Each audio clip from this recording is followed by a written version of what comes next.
बिस्मिल्लाहिर्रहमानिर्रहीम। अस्सलामु अलैकुम माय डियर स्टूडेंट्स। उम्मीद करती हूँ आप तमाम लोग खैरियत से होंगे।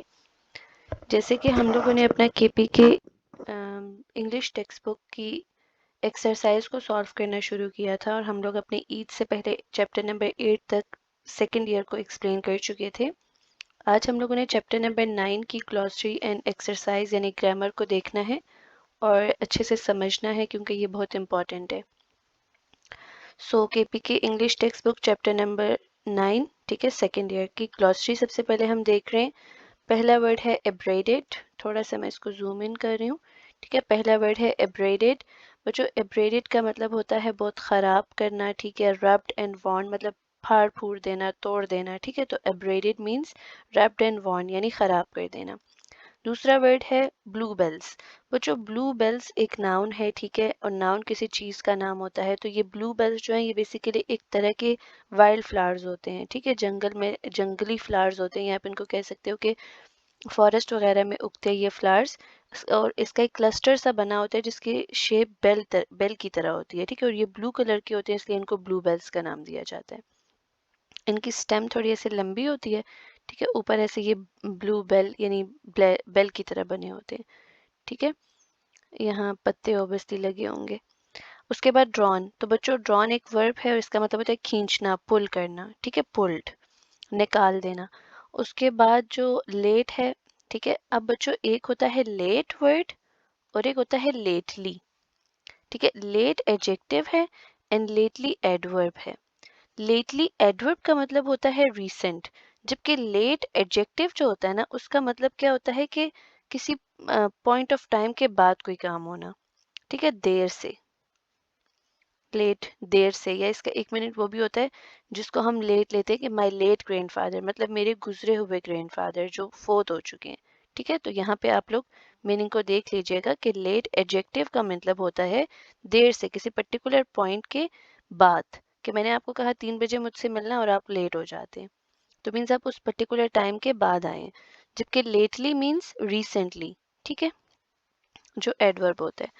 Then ranked. तो बच्चों रैंक्ड का मतलब क्या होता है कि फॉर एग्जांपल कतारबंदी से कोई काम करना, रेगुलरली कोई काम करना। ठीक है, इसको हम बोलते हैं रैंक्ड यानी सेट आउट रेगुलरली, रेगुलरली कोई काम करना।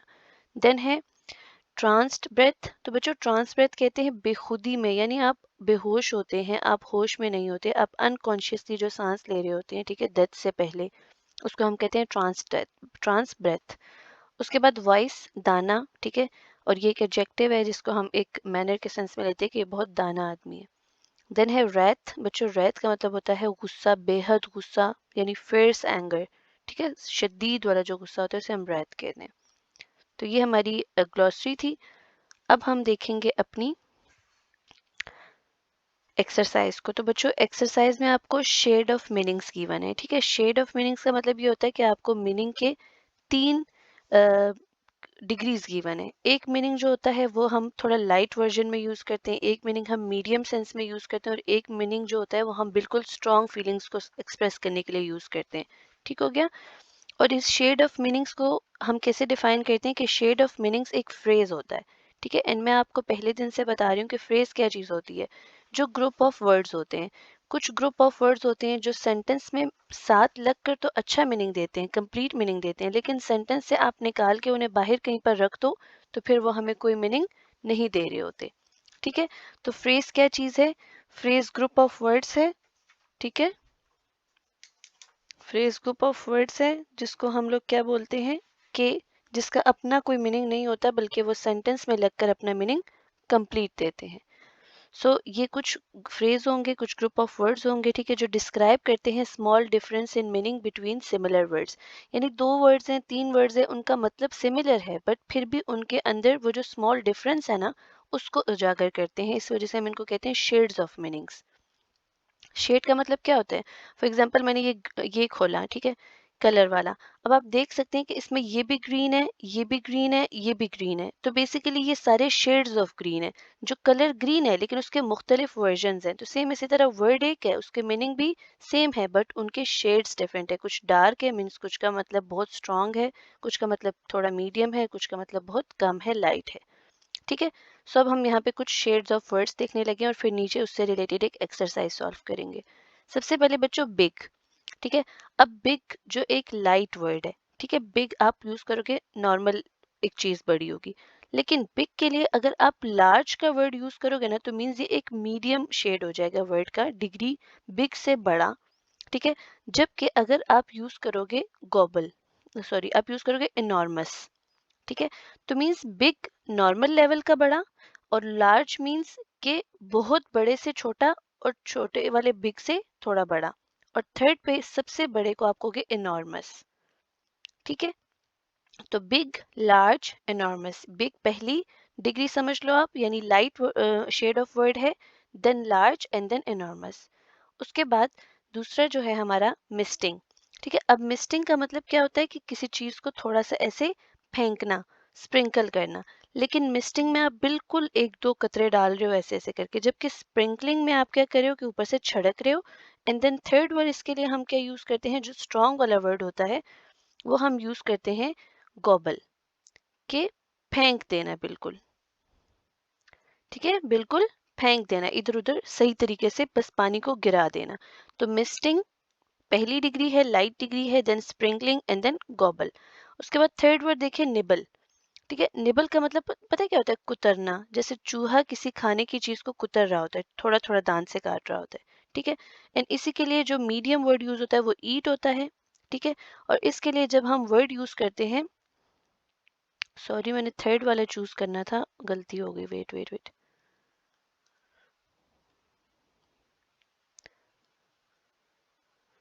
गॉबल्स का मतलब होता है निगलना पूरा का पूरा, ठीक है। पहले आप इधर मिस्टिंग का मीनिंग देख लो। मिस्टिंग, मिस्टिंग का जो मीडियम है वो है स्प्रिंकलिंग, और मिस्टिंग का जो स्ट्रॉन्ग वर्ड होता है वो होता है पोरिंग, यानी पूरा का पूरा डाल देना, गिरा देना, ठीक है। ये पोरिंग है, मीन्स ये पहला मिस्टिंग, दूसरा स्प्रिंकलिंग एंड तीसरा पोरिंग। पोर करना है किसी चीज को, पूरा ऐसे अंदर डाल देना पानी की फॉर्म में, जो चीज हम स्प्रिंकल करते हैं। फिर हम थर्ड डिग्री उसके लिए यूज करते हैं स्ट्रॉन्ग डिग्री पोर। जबकि पहला वर्ड निबल, निबल मीन्स जैसे चूहा किसी चीज को खा रहा होता है कुतर कुतर कर, ठीक है, थोड़ा थोड़ा काट के। इसी तरह दूसरे इसकी मीडियम जो इसका शेड है वो ईट है। And third gobble, gobble means पूरा का पूरा बगैर चबाए निगल लेना किसी चीज को, ठीक है। देन हमारे पास अगला वर्ड है स्केर्ड। स्केर्ड का मतलब होता है डरना, ठीक है।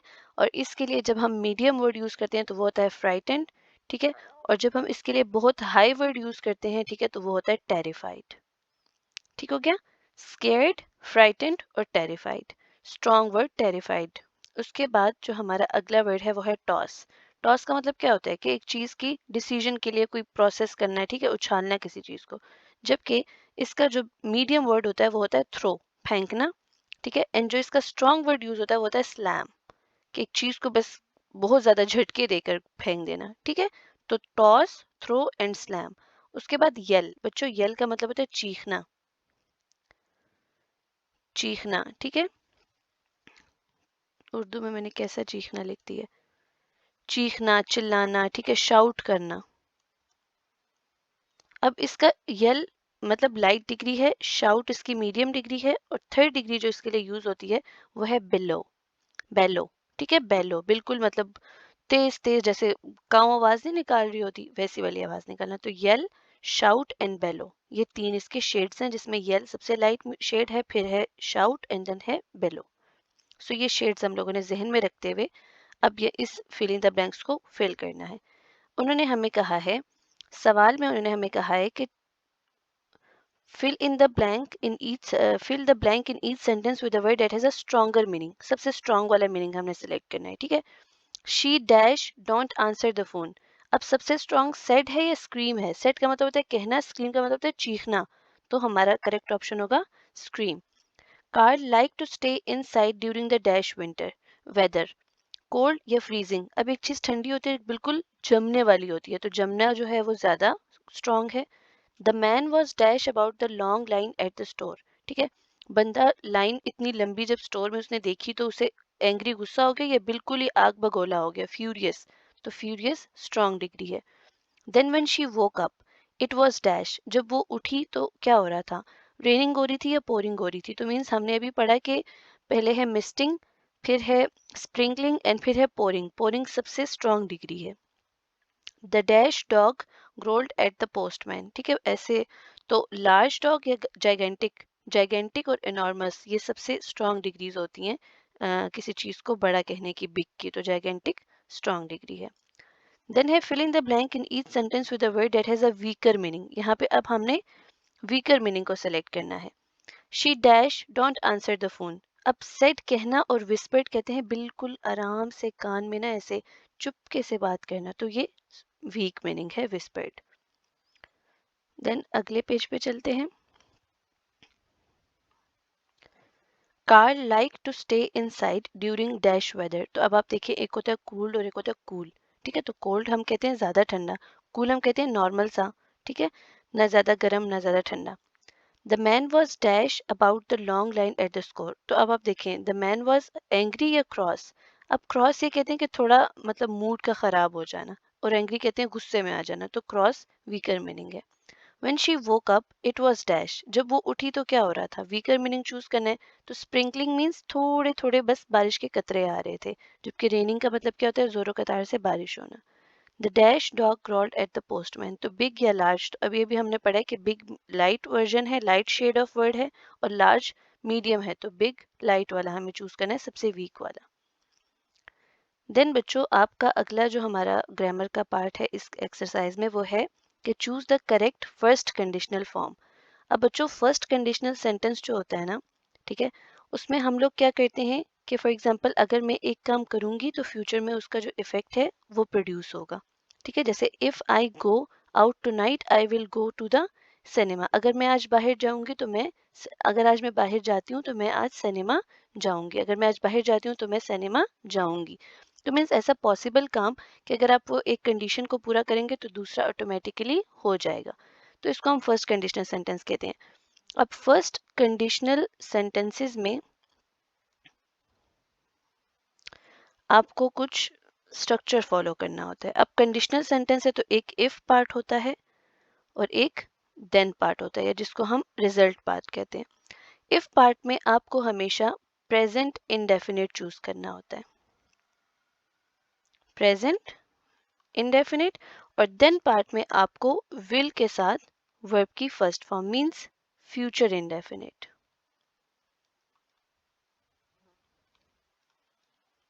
ठीक हो गया, फ्यूचर इंडेफिनिट नीचे से छुप रहे हैं हमारा, फ्यूचर इंडेफिनिट, विल और वर्ब की फर्स्ट फॉर्म, ठीक है।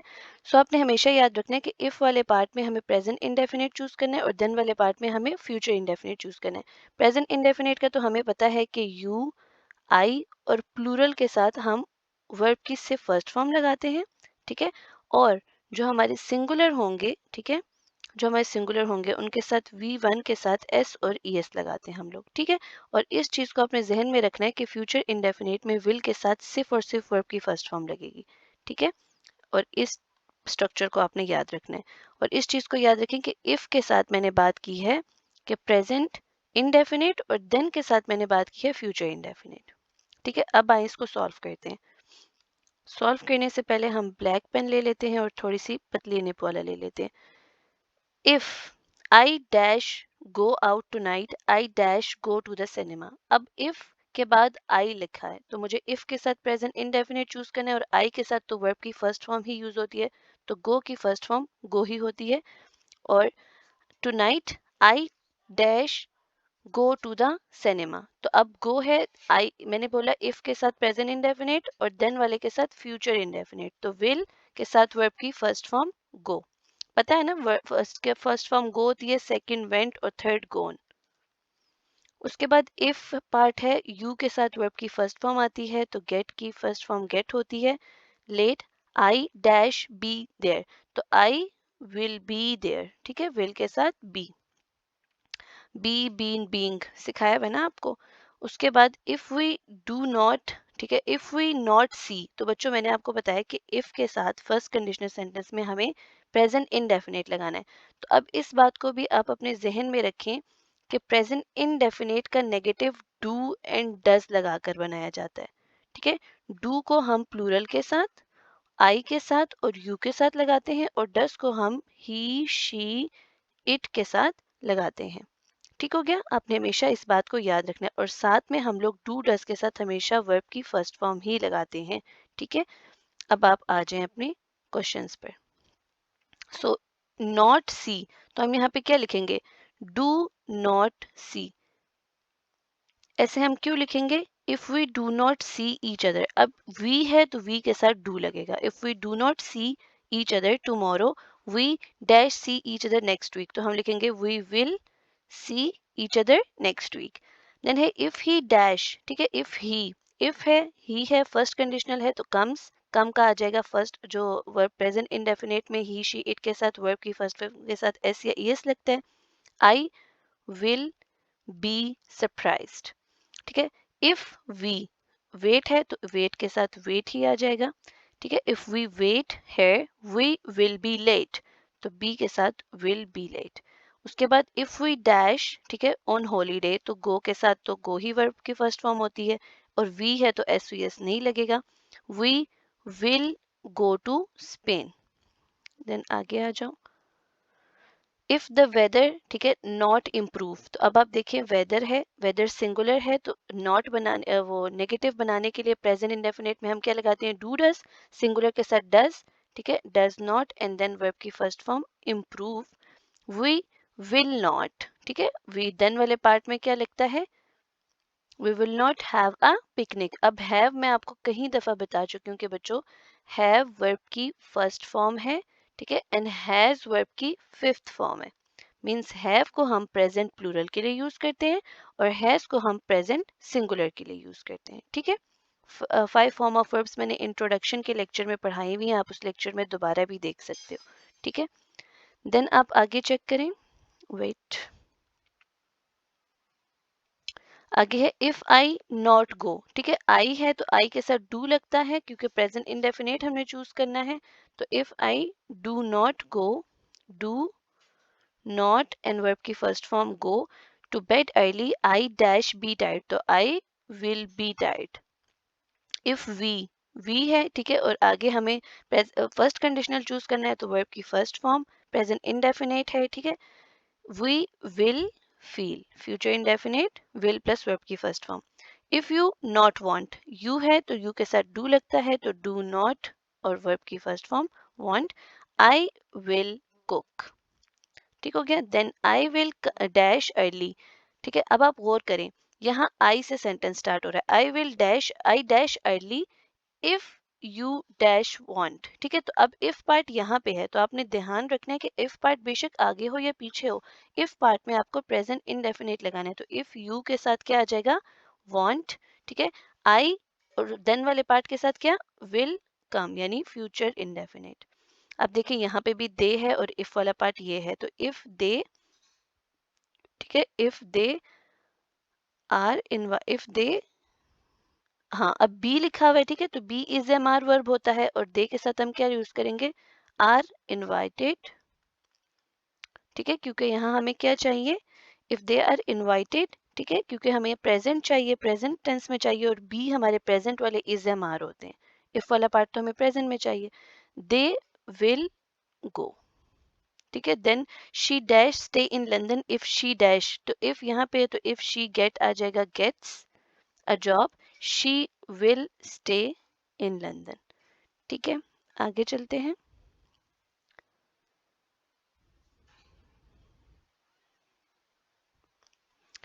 ही dash a better job if he dash that exam, तो नॉट गेट है तो यहाँ पे ही से शुरू हो रहा है तो ही विल नॉट आएगा क्योंकि इफ पार्ट नहीं है, ठीक है। He will not get a better job if he dash that exam, ठीक है। तो पास, नॉट पास की जगह हम क्या लिख देंगे? डज नॉट पास, क्योंकि हमें यहाँ प्रेजेंट इंडेफिनेट का यानी प्रेजेंट का नेगेटिव चाहिए, नॉट पास लिखा हुआ है। आई डैश और इफ वाला पार्ट ये है, ठीक है। तो हैव फर्स्ट फॉर्म ही है, ठीक है, वर्ब की फर्स्ट फॉर्म ही है, आई के साथ हैव लगता है। If I have enough money I will buy a new dress. Then आ जाता है she dash cook dinner if you dash, if के साथ यहाँ प्रेजेंट इंडेफिनिट आएगा तो यू के साथ वर्ब की फर्स्ट फॉर्म और यहाँ पे विल और फिर कुक। देन है they dash go on holiday if they, ठीक है, तो इफ दे है तो दे के साथ क्या लगता है हैव, ठीक है, हैव यहाँ लिखा हुआ है तो इफ दे हैव टाइम, ठीक है, दे विल गो, ठीक है। उसके बाद वी, ठीक है, इफ वी, ठीक है, नॉट हरी, तो वी के साथ क्या लगता है नॉट, डू प्रेजेंट में डू नॉट हरी, ठीक है, वी विल डिले। देन है she dash take a taxi if it dash, तो इफ इट के साथ आ जाएगा रेन्स, ठीक है, क्योंकि इट सिंगुलर है और यहाँ पे शी विल टेक, विल के साथ वर्ब की फर्स्ट फॉर्म।